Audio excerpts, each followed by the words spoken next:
This is the Lone Crater YouTube. We hope this video helps. You'll start by confirming the essentials: your Kaggle account, Python, and the Kaggle CLI. Once done, download and place your Kaggle JSON file in /. Kaggle with correct permissions so the CLI can authenticate. Next, open a terminal, make a project folder, and run the Kaggle Dataset's download command using the Dataset slug you noted. This gets the compressed files locally fast. Then unzip into the project folder, so files are ready for inspection and immediate use. Once files are extracted, inspect them immediately. Use Head, a quick CSV preview, or a Jupyter notebook to confirm schema and sample values. Then load with pandas. Read CSV while specifying dtype and parse dates to prevent type surprises and reduce memory overhead. Chunked reads help for very large files.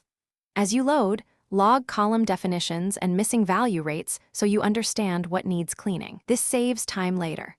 Once you know which columns matter, you can filter and transform. Now perform the final processing. Drop irrelevant columns, impute or flag missing values, and encode or normalize as needed. Create and test key features, then save the cleaned dataset as Parquet or compressed CSV with a versioned file name for reproducibility. If something goes wrong, pause and check common culprits: wrong file encoding, incorrect delimiter, or running out of memory. Try reading with a different engine or in chunks. Make sure to rerun a quick sample pipeline to confirm everything loads and behaves as expected. Thanks for watching. Consider subscribing if we helped you.